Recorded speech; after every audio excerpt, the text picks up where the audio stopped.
성가대의 찬양을 감사합니다. 오늘은 왜 성찬식을 가져야 하는가? 성찬식은 왜 가지는가?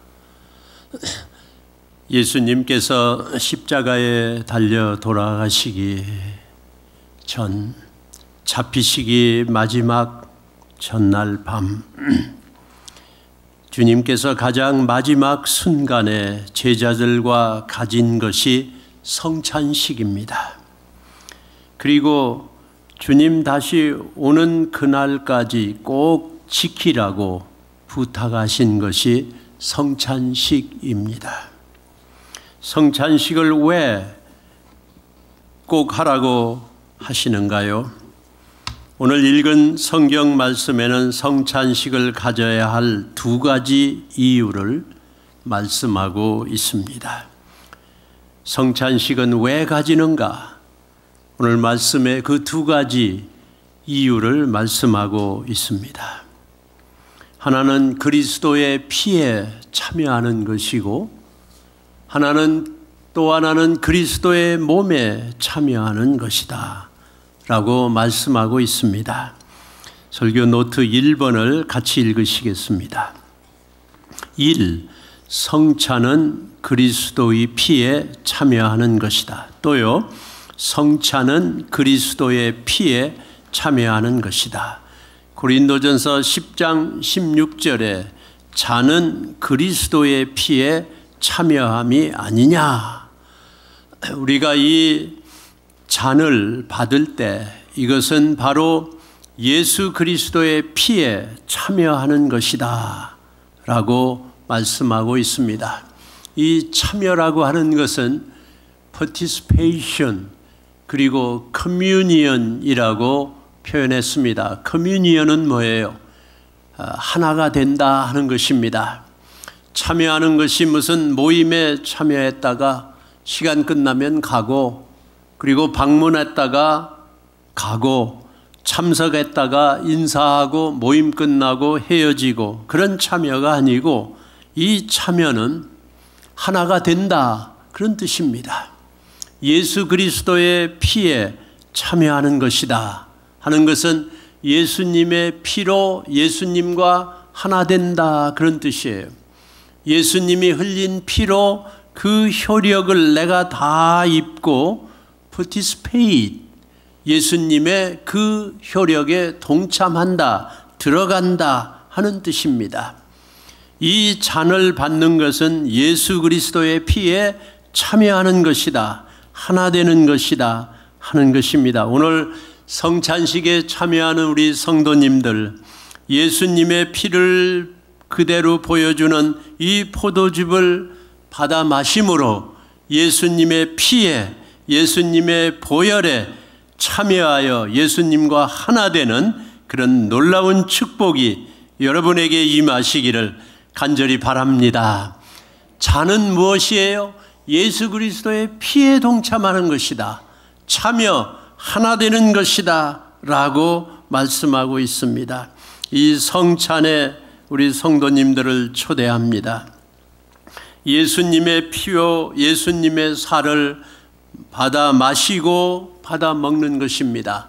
예수님이 잡히시기 전날 바로 그 저녁 겟세마네 기도를 마치고는 자정이 지나면서 잡혀갑니다. 그 마지막 시간에 제자들과 함께 나눈 게 성찬이에요. Lord's Supper.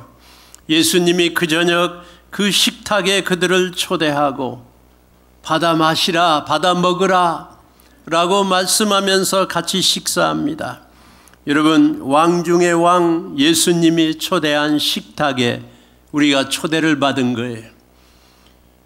아주 귀하신 분이 우리를 초대할 때 우리는 어떻게 그 초대에 응합니까? 식탁에 자리할 때 어떤 준비를 하는가요? 집에서 밥 먹을 때 좀 빨리 오라, 지금 같이 식사해야 된다, 빨리 오라 몇 번 소리를 들어야 저는 하던 일을 주섬주섬하고 갑니다. 때로 가면은 제 아내가 반가워하면서 언뜻 바라보기를 손 씻고 와. 그렇게 말할 때가 많이 있어요. 그러면 급히 오느라고 손을 못 씻었구나. 가서 손을 씻고 옵니다. 제가 이 말씀을 준비하고 있었기 때문에 지난 주간에 손을 씻고 준비하고 그렇구나. 우리가 예수님의 식탁에 참여할 때도 내 손을 씻어야 되겠구나. 깨끗이 하고 참여해야지. 그런 준비가 필요한 것이지요. 내 손 무엇을 만지고 무엇을 붙잡고 무엇을 움켜쥐고 무엇을 빼앗고 무엇을 공격하고 이 손이 이 발이 내 몸이 씻고서 예수님의 식탁의 성찬에 참여하자 하는 것이지요. 생각나는 죄악들, 실수들, 정욕들, 유혹에 빠진 것, 상처들, 죄책감들, 죄들 다 씻어버리고 버려버리고 내려놓고 나를 위해 흘려주신 그 보혈을 우리가 마셔야지요. 예수님의 그 식탁에 초대받을 때 우리는 씻고 참여해야 하는 것입니다. 또한 귀하신 분이 식탁에 초대할 때 우리는 가서 맛있게 먹어야 합니다. 맛있게 먹으려고 그러면 어떻게 해야 됩니까? 내가 미리 다른 거 먹지 않아야죠. 이것도 먹고 저것도 먹고 미리 사탕도 먹고 과자도 먹고 빵도 먹고 이것저것 자꾸 닥치는 대로 먹으면 밥맛이 다 사라질 거예요. We lose good appetite. 하나님이 우리를 초대했다. 식탁에 초대했다. 원하는 마음으로, 배고픈 마음으로, 먹고 싶은 마음으로 다른 건 먹은 거는 다 버려버리고 우리 주님이 초대하는 식탁, 이 성찬 식탁에 먹을 마음, 간절한 마음, 왕성한 식욕을 가지고 원하는 마음으로 참여해야 될 것입니다. 어제 토요일 새벽 기도 때에 씨 뿌리는 비유 마태복음 13장 말씀을 읽었습니다. 씨가 똑같아요. 씨는 다 같은 씨예요. 그런데 어떤 씨는 길가에 떨어졌습니다. 딱딱합니다. 길바닥에 떨어지니까 악한 자들이 와서 그 씨앗을 다 가져가 버려요. 새들이 와서 다 먹어버려요. 씨는 떨어졌는데 뿌리 내리지 않고 그냥 바람에 날리고 왔다 갔다 하고 여기저기 흩어져 있는 씨, 조금도 환영받지 못하는 씨앗, 새들이 와서 악한 자들이 사탄이 와서 다 가져갑니다. 말씀이 자리 잡을까 봐서 사탄이 와서 가져가는 것이지요. 하나님의 말씀이 떨어져도 조금도 자리를 잡지 못하면 길가면은 다 가져가고 맙니다. 어떤 씨는 돌밭에 떨어졌어요. 돌밭에 떨어졌다는 것은 말씀을 듣고 즉시 기쁨으로 받지만 그 속에 뿌리가 없어 잠시 견디다가 말씀으로 말미암아 환난이나 박해가 일어날 때에는 곧 넘어져 버린다 그랬어요. 씨앗 좋구나. 은혜가 된다. 맛있다. 먹자. 받았다. 기쁘다. 말씀을 기쁨으로 즐겁게 받지만 이 뿌리가 없으니까 잠시 지나서 그 말씀으로 인해 믿음으로 인해 환난이나 어려움이 오면은 다 버려버린다 하는 것이지요. 조금만 손해가는 일이 있어도 조금만 불편한 일이 있어도 다 버려버리는 거지요. 씨는 떨어졌는데 받았는데 견디지 못하고 없어져 버리는 것이지요. 씨가 가시떨기 밭에 떨어졌습니다. 말씀을 들으나 세상의 염려와 재물의 유혹에 말씀이 막혀 결실하지 못하는 것이다. 열매가 없어요. 죽어버렸어요. 씨가 떨어졌습니다. 그런데 가시덤불이 꽉 차 있어요. 세상의 염려 걱정이 꽉 막아가지고 씨앗이 뿌리를 못 내리게 하고 그냥 죽여버리는 거죠. 성도님들의 오늘 아침에 요즘의 염려 걱정은 무엇인가요? 우리는 늘 걱정 근심이 우리에게 찾아옵니다. 그런데 씨앗이 떨어졌는데 그만 염려 걱정이 그 씨앗을 결실하지 못하도록 막아버린다 하는 것입니다. 이미 속에 뭐가 많이 들었으니까 그냥 그것이 다 엉켜서 씨를 죽여버리는 것이죠. 제가 이번 주간에 미랄 선교회, 장애인 선교에서 온 책을 읽는데 거기에 그런 이야기가 있어요. 어떤 젊은 세대기 결혼을 했어요. 너무너무 좋은 그런 가정을 이루었습니다. 이제는 안전하게 내 인생 행복하고 만족하게 내 남편과 함께 살겠구나. 좋은 남편을 맞아서 결혼했습니다. 그리고 첫 아기를 낳는데 아들을 낳았어요. 시부모님이 얼마나 좋아하시는지 친정 부모님들이 기뻐하고 즐거워합니다. 아이가 무럭무럭 자랍니다. 그런데 10달이 지났는데 그 아이가 이상합니다. 정상 아이가 아니에요. 병원에 데려간데 의사 선생님 말씀이 얘는 비정상입니다. 얘는 장애인입니다. 평생 이 장애를 가지고 살아야 됩니다. 어머니는 그야말로 하늘이 무너지는 것 같았습니다. 쏟아지는 눈물, 슬픔. 그러나 아이는 자꾸 성장하는 거예요. 옆에 있는 친구들이 말하기를 둘째를 낳아. 둘째 아이가 정상이면 형하고 놀아주지 않겠는가.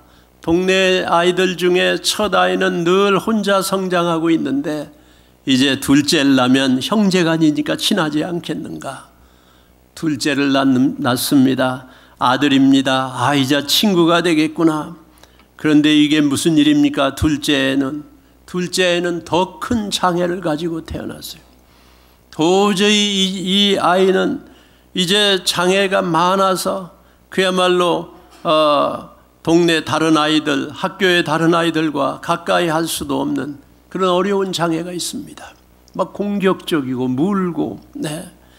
그래서 이 두 아이를 키우는 엄마, 자기의 생각지도 계획하지도 기대하지도 않았던 이 어려운 일을 가지고 이제 살아갑니다. 늘 근심 걱정이 이 자매의 마음속에 구름처럼 떠나지 않습니다.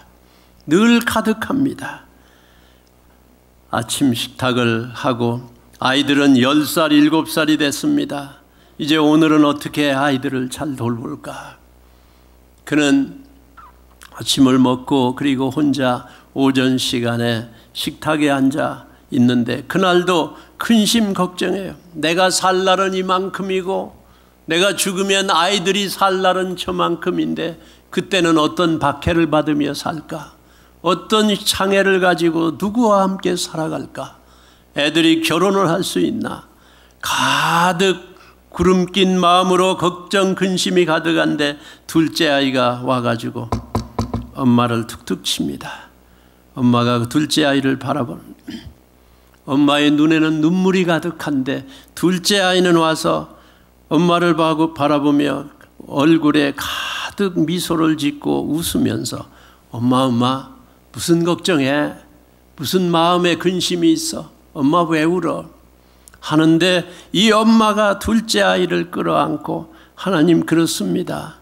왜 내 마음속에는 이렇게 가시떨기, 가시덤불 근심 걱정이 많은가요? 이렇게 아름다운 내 아들을 줬는데 하나님 죄송합니다. 이 작은 아이를 끌어안고 하나님 앞에 엎드려 기도했다고 하는 그 스토리를 읽었습니다. 근심 걱정 없는 사람 없죠. 그러나 보기에 따라서 우리는 그 근심 걱정을 오히려 예수 그리스도의 그 보혈로, 예수님이 다 알고 계시겠지요. 예수님이 그 모든 근심 걱정을 십자가 위에서 다 아시고 우리의 상처, 우리의 허물, 우리의 죄들, 우리의 실수들 다 아시고 계시지요. 그리고 그 모든 것을 위해 예수님께서 보혈 흘려 우리의 모든 무거운 짐, 무거운 죄악들, 근심 걱정들 다 씻어주신 줄로 믿습니다. 오늘 우리 성찬에 초대합니다. 우리 성도님들 이 성찬에 예수 그리스도의 피를 받아 마심으로 예수 그리스도의 피에 참여하는 것입니다. 우리는 내 속에 있는 그 수많은 주님을 원하는 걸 방해하는 것들을 다 내려놓고 예수님의 참 보혈, 그 참 사랑, 예수님의 참 희생, 이 식탁에 참여하여야 할 것입니다. 또 귀한 분이 식탁에 초대한다 그러면 우리는 참는 마음이 있어야 되겠죠. 내 맘대로 순서도 안 됐는데 그냥 수저들고 막 먹기 시작해서는 예의에 안 되겠죠. 우리가 이렇게 훈련받습니다. 함께 우리는 페이션스, 참음과 기다림을 이 성찬에서 우리는 다 체험하고 배웁니다. 그렇구나. 같이 내 순서가 되면, 그렇지, 주님이 나한테 베푼 이 예수님의 보혈, 예수님의 살, 우리는 받아 먹고 마시는 것입니다. 또한 귀한 분이 우리를 초대한다 그러면 그 식탁에 즐거운 마음으로 참여해야 할 것입니다. 분노, 미움, 그런 거 다 내려놔야지요. 식탁에는 항상 즐거워야 하는 것입니다. 부모님이 아이들 식탁에 모아놓고 서로 하모니우스, 즐겁고 기쁘게 왕성한 식욕을 가지고 그 식탁에 참여한다 그러면 부모의, 어머니의 마음이 얼마나 기쁠까요? 우리가 식탁에 참여하는 우리 공동체, 우리들의 즐거움은 하나님이 보시고 늘 기뻐하시고 얼마나 기뻐하실까. 또 우리는 식탁에 참여해서 감사한 마음으로 참여해야 될 줄로 아는 것입니다. 예수님이 성찬을 베푸실 때 항상 살해하시고 하나님께 감사하시고 보리떡 2개 또 물고기 2마리 보리떡 5개 그렇죠. 갑자기 이제 혼란스러워. 예수님이 그걸 받아서 어린아이의 점심입니다. 받아가지고 살해하시고 그 살해는 놀라운 감사예요. 5,000명이 먹을 거를 감사하는 거예요. 이 식탁이 막 엄청난 능력으로 증폭돼 가지고 영향력이 퍼질 걸 감사하는 거예요. 우리들의 감사는 무엇입니까? 믿음으로 감사하는 건 엄청난 능력이 있습니다. 우리의 감사가 없어졌습니까? 성찬에는 grateful and gratefulness, 참으로 고마움으로 참여해야 되는 게 성찬식 참여인 것입니다. 모쪼록 우리 성도님들 오늘 이 성찬에 참여하는데, 성찬식은 왜 해야 됩니까? 예수 그리스도의 피에 참여하는 것입니다. 이 피에 참여한다, 예수님의 보혈로 하나 된다, 예수님과 하나 되는 걸 말하는 거예요. 그래서 예수님은 요한복음에서 말씀하시길 나는 포도나무고 너희는 가지라 그랬어요. 가지는 나무에 붙어 있어야 된다. 그래서 하나다. 가지는 몸에서 흘러나오는 모든 영양분을 다 섭취해야지. 가지가 나무에서 떨어져 나가면 길거리에 버려지고 사람들이 밟고 무시하고 버리워 다 버리게 된다 했습니다. 우리는 예수님께 붙어 있는 거예요. 어떻게 해요? 예수님의 피로. 피에는 생명이 있습니다. 피에 생명이 있어요. 피가 없으면 생명이 없습니다. 그래서 예수 그리스도의 피로 우리가 영생을 얻습니다. 예수님과 하나 되는 것입니다. 레위기 17장 11절 말씀 우리 한번 같이 읽으시겠습니다. 육체의 생명은 피에 있음이라. 생명이 피에 있으므로 피가 죄를 속하느니라. 출애굽기 12장이요. 해질 때에 이스라엘 회중이 그 양을 잡고 그 피로 양을 먹을 집 문 좌우 설주와 임방에 바르고. 성경 중에 출애굽기 12장처럼 무시무시한 장이 또 있을까요? 엄청난 역사입니다. 애굽에서 430년 살던 이스라엘 백성이 이제 내일이면 애굽을 떠나야 합니다. 10번의 재앙 중에 10번째 재앙이 그 마지막 날 저녁에 있었습니다. 장자가 왕의 그 왕궁부터 종의 집까지 모든 사람들 집마다 장자가 처음 난 아들이 다 죽는 거예요. 짐승도 처음 새끼는 다 죽는 거예요. 하나님께서 치십니다. 이 백성을 보내라. 내 백성을 보내라. Let my people go. 이 노예로 붙잡고 종으로 붙잡고 억압하는 너희들은 물러나라. 사탄의 그 악한 영을 물리치고 자기 백성을 이끌어내는 거예요. 마지막 영적 전쟁에서 그 장자가 죽는 엄청난 하나님의 공격이 있습니다. 치십니다. 이때 이스라엘 하나님의 백성들에게 하나님 말씀하시길 양을 잡아라. 그리고 그 양의 피를 집 문 좌우 설주와 인방에 바르라. 문으로 들어가는데 그 문 전부 거기다 칠하라고 하는 거예요. 피를 바른 그 집엔, 그 문에는 죽음의 신이 안 들어가 장자가 안 죽는다. 그리고 그 집은 넘어간다는 거예요. 패스 오버, 유월합니다. 그냥 패스하는 거예요. 다 발랐습니다. 집은 똑같아요. 애굽 사람 집이나 이스라엘 사람 집이나 집은 집입니다. 식구들도 다 그날 저녁 잘 먹고 다 들어가 있습니다. 다 즐거운 저녁입니다. 그런데 그 애굽 사람 집은 통곡 소리가 납니다. 모든 집에 그야말로 무서운 울음소리가 가득합니다. 갑자기 처음 짐승 새끼 자식들 다 죽습니다. 처음이 죽습니다. 똑같습니다. 똑같은 집입니다. 그런데 피가 뿌려진 이 이스라엘 백성들 집엔 죽음의 신이 넘어갔어요. 거긴 울음이 없습니다. 똑같습니다. 그러나 예수의 피를 바른 자에게는, 예수님의 피로 거듭난 자에겐, 예수님의 피로 죄를 씻은 자에겐 죽음의 신이 넘어간다 그랬어요.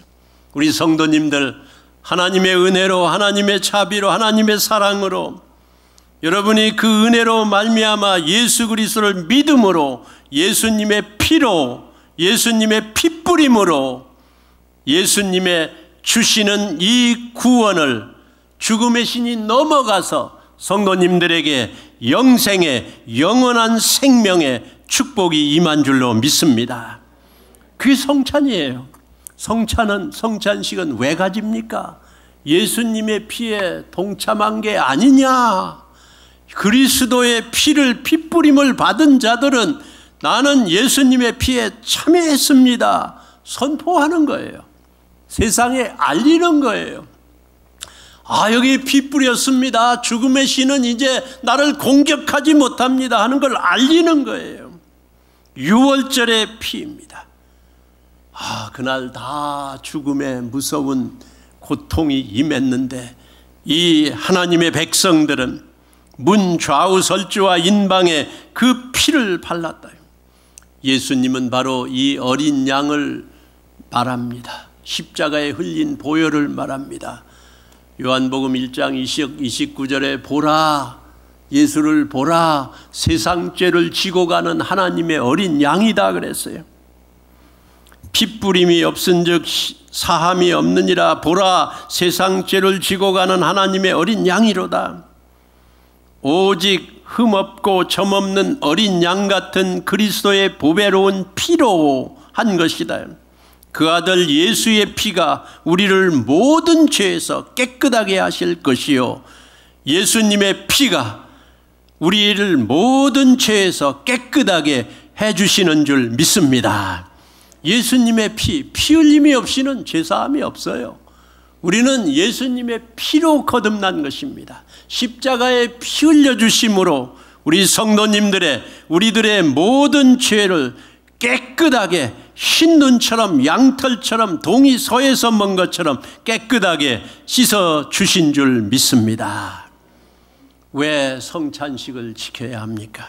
성찬식을 왜 가집니까? 두 번째로 같이 읽습니다. 이 성찬은 그리스도의 몸에 참여하는 것이다. 또요, 성찬은 그리스도의 몸에 참여하는 것이다. 그 다음 성경도 읽습니다. 떡은 그리스도의 몸에 참여하는 것이 아니냐. 예, 떡은 그리스도의 몸에 참여하는 것이 아니냐 그랬어요. 그 6월절 날 마지막 날 저녁에 어린 양을 잡고 그 피를 문 좌우 설주와 인방에 발랐어요. 그 집은 안전했습니다. 이제 그 다음 날이 됐습니다. 그 다음 날부터는 이제 그 하나님께서 여기를 떠나라 해가지고 무교절이 시작됐습니다. 이 무교라고 하는 건 효소가 들지 않은 떡을 말해요. 누룩 없는 떡이에요. 이제 멀리 가야 돼요. 누룩이 있으면 썩습니다. 누룩 없는 떡을 짊어지고 그러고 그 애굽을 떠나 광야로 막 나아가는 거예요. 그래서 하나님의 백성들은 6월절 그날부터 시작해서 일주일 동안을 이제 우리는 애굽에서 나왔다, 구원받았다, 노예에서 탈출했다, 헤어났다, 종에서 벗어났다, 이제는 이 구원을 받았다, 6월절의 피로 죽음의 신은 지나갔다 라고 일주일 동안을 무교절을 지킵니다. 효소 안 들은 누룩 없는 떡을 먹어요. 이것은 바로 하나님께서 우리를 구원해 주셨다 하는 것입니다. 어떤 분은 그러면 나는 6월절만 구원만 받으면 되는 거 아닙니까? 이 둘 중에 하나만 하면 되는 거 아닙니까? 예수님의 피 거기에 참여해서 나 이제 영생 얻었습니다. 그 다음 나 떡은 안 먹어도 되는 거 아닙니까? 둘 중에 하나만 해도 되는 거 아닙니까? 아니에요. 광야가 있습니다. 뜨거운 햇빛이 있고 추운 밤이 있고 무서운 짐승들이 있고 머나먼 광야가 있는 것입니다. 6월절은 시작이에요. 구원은 시작이에요. 그 다음 떡을 먹는 건 계속 성장을 말한다 할 수 있습니다. 계속 생명이 유지돼야 되는 거예요. 예수님께서는 이 떡은 내 몸이다 라고 말씀했어요. 몸은 건강하고 몸은 살아있어야 되고 몸은 유지돼야 되고 몸은 활동해야 하는 것입니다. 구원받았다, 나 이제 됐다, 나 교인 됐다, 거기서 끝나면 죽습니다. 세상은 무시무시한 공격으로 길바닥에 떨어져 있구나, 돌밭에 있구나, 가시덤불에 있구나, 그냥 언제 누가 와서 낚아채는지, 언제 믿었는지, 언제 구원받았는지 다 사라져버리고 마는 거예요. 6월절은 시작인 것입니다. 무교절은 있어야만 하는 거예요. 예수님의 피로 거듭나고 우리는 무교절의 떡으로 성장해야, 계속해서 성장해야 하는 것입니다. 430년이나 노예 생활했는데, 종살이 했는데, 애굽에서 살았는데 그게 하루아침에 없어지나요? 난 변했다. 그런데 그게 유지되려고 하면은 계속해서 우리는 누룩 없는 빵, 깨끗하고 흠없고 살아있는 하나님의 말씀으로 우리를 자꾸 성장시키지 아니하면 우리는 쓰러지게 되어 있습니다.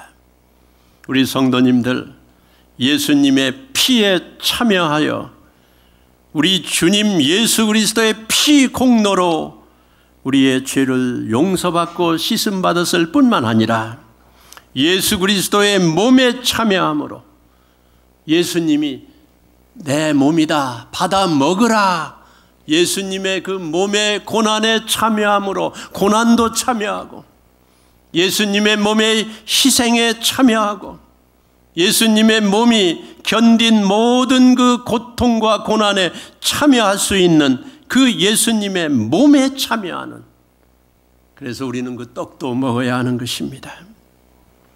모쪼록 우리는 주님과 함께 시작했을 뿐만 아니라 주님과 함께 계속 성장하여 우리 주님의 장성한 분량까지 계속 성장하는 우리 성찬, 그 뜻입니다.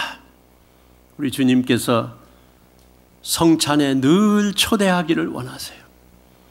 잡히시기 전날 그날 저녁에 제자들에게 베풀고 기억하라, 기념하라, 나의 죽음과 나의 부활을 기념하라, 죄 씻음을 기념하라, 나와 함께 사는 걸 기념하라. 제자들은 늘 성찬을 베풀었습니다. 자기들이 세상에서 고난을 당하고 어려움을 당하고 외롭고 슬플 때도 제자들은 모여서 성찬을 했습니다. 주님 베푸신 성찬을 기억했어요. 독일의 본 회프라고 히틀러 때에 너무 고통받다 감옥에서 죽은 그런 귀한 분이 계신데, 그분은 죽어가면서도 이 예수님의 성찬상, 잔을 들고 떡을 들고 그리고 죄수들과 함께 우리는 기억하자라고 생각했다고 합니다.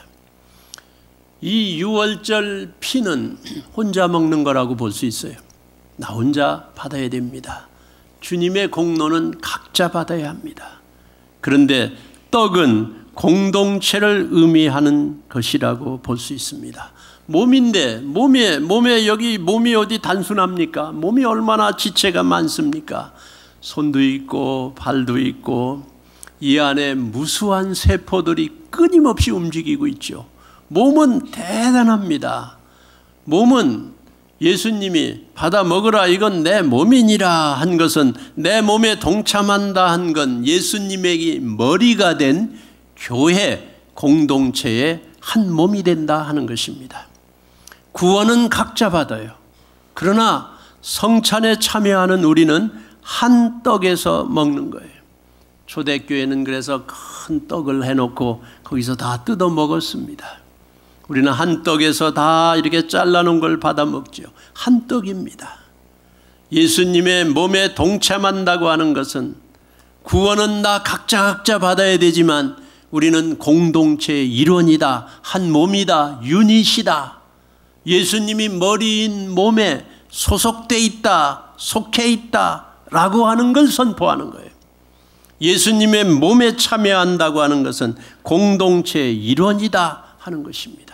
그래서 우리들의 교제는 독특합니다.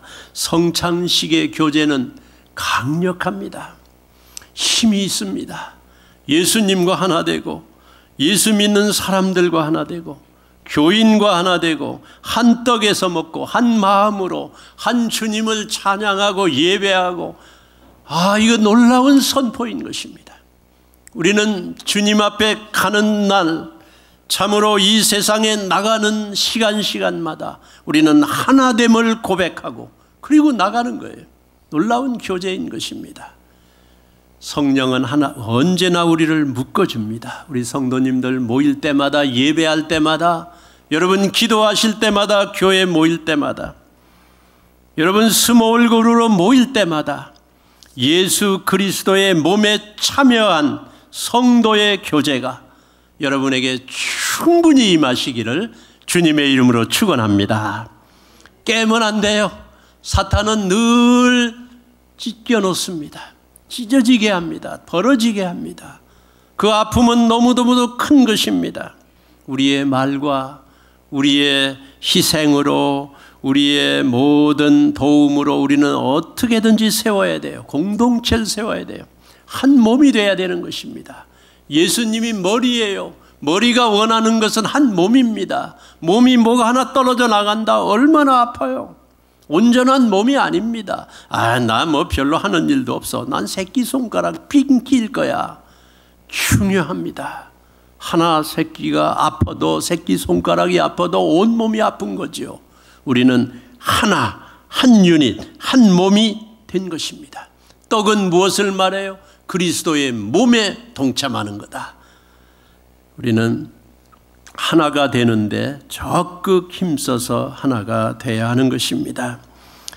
제가 여기 가지고 있는 글에 1765년에 잔 파셋이라고 하는 목사가 영국에서 웬스게이트, 잉글랜드, 아마 대단한 시골이었나 봐요.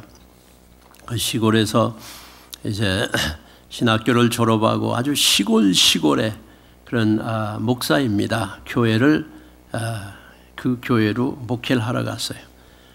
뭐 다들 도시로 가고, 그때나 지금이나 시골은 사람들이 많이 없었던 모양입니다. 아주 작은 마을인데 또 교회가 있어요. 그래서 그 교회 마을 사람들이 교회에 옵니다. 웨인스게이트 잉글랜드. 거기서 7년을 그 교인들과 함께 지냈습니다. 너무너무 정이 들었어요. 작은 동네니까 다 교회 오고 다 예배드리고 한 몸이 됐습니다. 그들은 그 목사님 거기서 7년을 이제 지냈습니다. 그런데 저 큰 도시에서 이제는 경험도 많아졌고 그러니 우리 교회 목사로 오라고 초빙이 왔어요. 그 목사님은 이제 아이들도 있고 도시로 가야 되겠다라고 마음을 먹고 이제 어려워하는 그런 교인들에게 말도 하고 그러고서는 다 이해하고 떠나는 날이 가까워오고 있습니다. 그런데 떠나는 날이 됐대요. 그런데 그 떠나려고 하는데 막 그 교인들이 다 모여가지고 그동안에 있었던 여러 얘기도 하고 정을 나누고 이제 석별의 정을 나누는데 그 목사님의 사모님이 갑자기 나 아무래도 여기 우리 동네에서 찢겨나가 여기 교인들과 함께 헤어질 수가 없을 것 같습니다. 남편한테 그렇게 말했어요. 남편도 어쩌면 당신에게만 그런 생각이 들었겠는가? 나는 지금 똑같이 너무 강력하게 그런 마음이 왔다 하고서 그분들이 그 작은 마을의 작은 교회를 떠나지 않고 평생 그 교회에 있다가 거기서 목회를 마쳤다고 합니다. 저도 이 얘기를 들으면서 이 콩코드 침례교회 제가 처음 여기 37년, 38년 전에 개척하러 올 때 한국 사람 하나도 없었어요. 아주 조그만한 동네였습니다. 그래서 우리 그 교회 처음 모일 때 교인들이 별로 없으니까 우리 다 알았습니다. 너무너무 친했습니다. 교회가 이렇게 대형 교회로 커지리라고 저는 생각을 못했습니다. 그런데 이 자꾸자꾸 여러 사람이 모이고 또 모르는 사람도 생기고 여러분 스스로도 모르는 사람이 생기고 이러니까 공동체를 유지하는 게 쉽지 않아요. 근데 우리는 이걸 자꾸 교회는 성장해야 되고 또 교회는 작아져야 됩니다. 교회는 자꾸 커져야 되고 교회는 자꾸 작아져야 된다는 말이 있어요. 아무리 교회가 커도 여러분의 스몰 그룹, 교회에 와서 외로운 사람이 있으면 안 되는 거예요. 끼리끼리 모이라는 것도 아닙니다. 우리는 늘 열린 마음으로 있지만 그러나 교회에 오면 가까운 사람, 나를 만나는 사람, 나가 친할 수 있는 사람, 내가 이 교회 한 몸이라는 걸 느낄 수 있는 그런 교회가 건강한 교회인 거예요. 우리 아이들도 그렇게 해줘야 됩니다.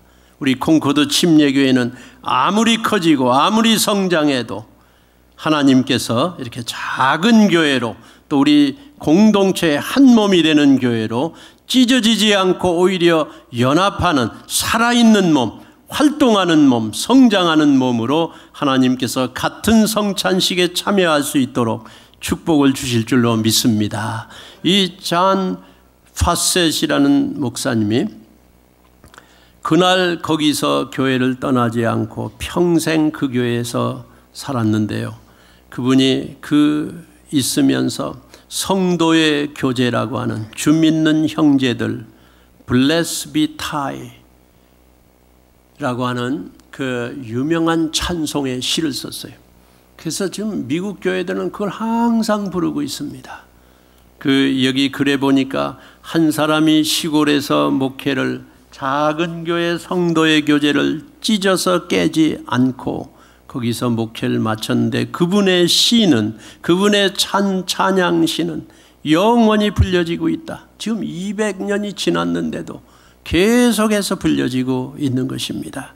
우리는 이 한 몸 된 것을 지킬 때 놀라운 축복이 있는 것입니다. 유월절은 시작이에요. 무교절은 계속돼야 되는 것입니다. 우리는 유월절은 혼자예요. 그러나 무교절은 같은 걸 말하고 있습니다. 공동체를 말하고 있습니다. 몸을 말하고 있습니다. 두 가지 중에 하나만 있을 수도 없습니다. 성찬식은 왜 가져야 되는가? 첫째는 예수 그리스도의 피에 참여하는 것이고 둘째는 예수 그리스도의 몸에 참여하는 것입니다. 우리는 예수님의 피로 거듭났고 예수님의 피로 우리 구원의 삶이 시작되었고 그리고 예수님의 피로 새롭게 되었고 죄를 용서받았고 새 사람이 되었고 새 생명을 얻었는데, 예수 그리스도의 몸에 동참함으로 이 공동체의 삶, 교회의 삶, 예수 그리스도 안에 한 몸, 우리는 한 떡에서 먹는 능력 있는 그런 예수 그리스도의 몸의 일원이 된 것입니다. 모쪼록 성찬식에 참여하는 우리들이 바로 이 예수 그리스도의 피에 참여하고 예수 그리스도의 몸에 참여하는 그런 놀라운 체험이 오늘 저와 여러분에게 가득 임하시기를 예수님의 이름으로 축원합니다. 기도하시겠습니다.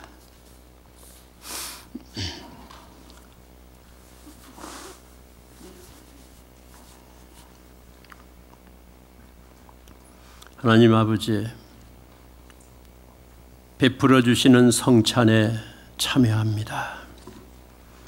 예수님의 보혈로 우리 속에 주님이 원하지 않는 모든 근심 걱정, 참으로 우리들 짓누르는 가시떨기, 가시덤불들 다 제거해 주시고, 상처와 실수와 죄악들 다 씻어주시고 다 내려놓고 예수님의 피에 동참합니다.